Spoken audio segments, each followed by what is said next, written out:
और मैं अपने बच्चों को कंपटीशन एग्ज़ाम की तैयारी कराना चाहता हूँ और मेरा बच्चा बोलता है कि बाहर जाने से सिलेक्शन हो जाएगा। तो मैं चाहता हूँ कि आपके संस्थान में मेरा बच्चा पढ़े। ठीक और है। सर बाहर इसलिए नहीं भेज पा रहा हूँ क्योंकि पैसे की थोड़ा सा दिक्कत आ जाए। और मेरा जो बच्चा है बोलता है बाहर ही सिलेक्शन हो पाएगा, तो बुरा मत मानिएगा सर। मैं सोच नहीं। रहा हूँ कि हाँ। आपके संस्थान में जी जी। यदि मेरा बच्चा पढ़े तो क्या निकल सकता है क्या? देखिए आपका डाउट अच्छा है और अच्छा किया कि आप पूछ लिए इस चीज़ को। हर किसी के दिमाग में क्या होता है ना, आपके दिमाग में भी सेम चीज़ है, बाकी लोगों के दिमाग में भी वही रहता है कि हम लोग बाहर जाएंगे, बड़ी जगह में जाएंगे तो सिलेक्शन ले लेंगे।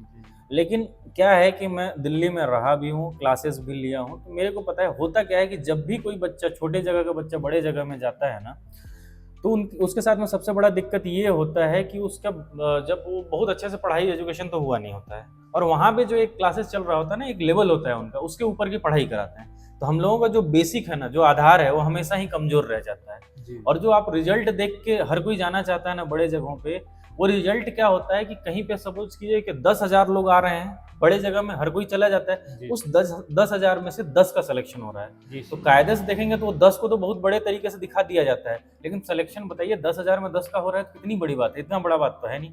ठीक। तो अब आपके दिमाग में ये होगा कि फिर आपके यहाँ से ऐसा क्या होगा। तो देखिए मेरे यहाँ पे क्या है कि मैं जब यहाँ आया तो मैं भी अपने आप को बहुत सारा चेंज किया। यहाँ के बच्चों का लेवल अलग है, मैं सारा कुछ सिलेबस ना उनके हिसाब से अब डिजाइन किया हूँ एकदम जीरो से, कि कहाँ कहाँ उस बच्चे का वीकनेस है, वहां से हम लोग स्टार्ट करते हैं और एकदम टॉप पे लेके जाते हैं। ठीक। ये चीजें उसको बड़ी जगह में नहीं मिलेगा, क्योंकि बड़े जगह में उस टीचर की भी गलती नहीं है, क्योंकि उनको ये थोड़ी पता है कि वो तो मान के चलते हैं कि ये एक एवरेज इतना आता होगा बच्चे को। तो इस वजह से जो छोटे जगहों से बड़े जगह पे चले जाते हैं, एक्चुअल में उसमें से अगर 100 बच्चे जाते हैं तो एक आध का ही सिलेक्शन होता है, और उसी एक के सिलेक्शन को हम लोग देख के इतना ज्यादा सेलिब्रेट करते हैं, हम लोग सोचते हैं, उम्मीद भी लगा लेते हैं कि भाई मेरा भी हो जाएगा, जबकि सिलेक्शन रेशियो देखेंगे तो 1% हो गया ना, 100 में से एक ही जा रहा है।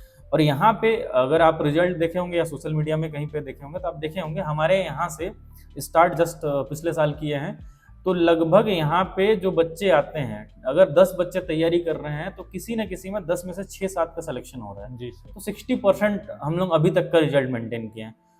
ठीक है। और ये रिजल्ट मेंटेन इसलिए हो पा रहा है, सबसे बड़ा डिफरेंस आपको मैं बता रहा हूँ, जो बड़ी सिटीज, मेट्रो सिटी वगैरह में जो बच्चे होते हैं, उनके पास ना फैसिलिटी होता है, सारा कुछ होता है। ठीक। तो उनमें मोटिवेशन हो सकता है, ठीक है, कि कर लेंगे, हो जाएगा, लेकिन कंसिस्टेंट जो एक लगातार तैयारी होता है वो उनके अंदर में नहीं होता है। लेकिन यहाँ के बच्चों में मैं देखा हूँ डिजायर इतना रहता है ना कि ये पाना ही पाना है। ठीक है। सबसे बड़ा चीज, उनको किसी भी कीमत में सरकारी नौकरी चाहिए, मतलब चाहिए। शहर वाले बच्चे क्या है, उसका चल जाएगा, लेकिन इसका यहाँ पे क्या है, उसको चाहिए। तो इतना डेडिकेशन जब किसी में होगा तो आराम से सिलेक्शन ले लेते हैं। यही सबसे बड़ा यहाँ पे हम लोगों को रिजल्ट जो आ रहा है, इसके पीछे रीजन ये है कि यहाँ के बच्चे में ना, उनको अगर फैसिलिटी मिल गया तो वो एकदम जी जान लगा देते हैं। वो 6 महीने 8 महीने देने के लिए पूरी तरीके से तैयार रहते हैं, पूरा कंसिस्टेंसी मेंटेन करके रखते हैं। इस